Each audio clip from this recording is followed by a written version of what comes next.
Hi, friends. This is Pastor Jamie from Tempe First United Methodist Church.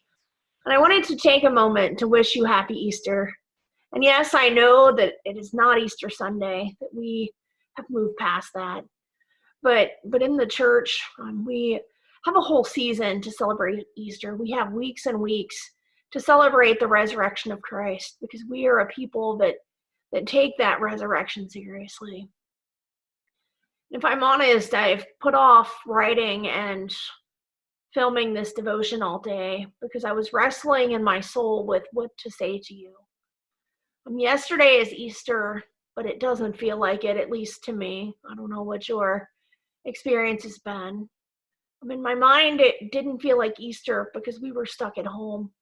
I don't have any memory of Easter not being at church. Some years I was sitting in the pew, and some years now I've been the pastor. And it doesn't feel like Easter because I can't gather with the people I want to gather with. And it doesn't feel like Easter in a bigger sense because our world is turned upside down. And yet, as I was thinking about all of this, I began thinking about the greeting that pastors often give during Easter. And pastors will say, "He is risen." The congregation will often respond with, "He is risen indeed," right? He is risen. He is risen indeed. And as someone who likes details, I began thinking about that seemingly simple statement. And the word that stuck out to me is one of the two little words in there. There are two of them. The word that stuck out to me is the word "is." The statement doesn't say he has risen, which is a true statement. Christ indeed rose from the grave and there's an empty tomb. But the statement says he is risen, which means that Christ did resurrect from the tomb, but that resurrection is a present reality. And it's a present reality whether or not I feel like it. It's a statement of truth, a statement of fact. Christ's body is resurrected. And as a result, there is resurrection in the world and there's resurrection in our lives. And sometimes that resurrection is more apparent than others. And Easter is a bold declaration of the faithfulness of God. Even when we are distracted by fear, distracted by anxiety, God is faithful. Even when we struggle to homeschool our kids, anyone else out there? God is faithful. Even when we don't have all of the answers, God is faithful. Even when we lose our income, God is faithful.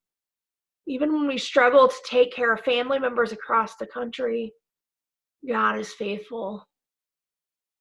I would encourage you to put any other "even when" in there. I know some of you have other difficult situations in your life. Even when, fill in the blank, God is faithful. And God is faithful in fulfilling the promise that God will never leave or forsake us. God has a love that cannot be stopped by a virus.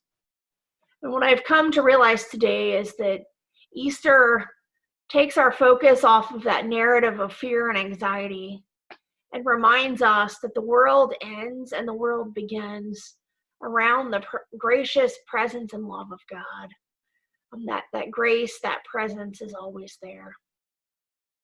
And so I've realized instead of looking for all of the chaos, because it's easy to see, instead of looking for all that is difficult, that I needed to start looking for the Easter and the resurrection in my life. It's easy to see the pain, and yet we sometimes are so blinded by that we stop to see God's faithful presence in our lives. And we stop seeing those little Easter moments in our day-to-day life. One of those things for me and for my family is that we have never had a practice of going on evening walks. I remember maybe two. The year and a half my kids have been with me, but in the past month we've gone pretty well every day or every other day. And I've just really enjoyed that time together. So I would encourage you, in the midst of the chaos, in the midst of the difficulty, in the midst of the pain, in the midst of the grief and the disappointment, to find those moments of Easter, to find those moments of resurrection. And some may be obvious, and some may surprise you. So, friends, may you find the love and the grace and the faithfulness of God, even in the midst of this crazy, chaotic time. Amen.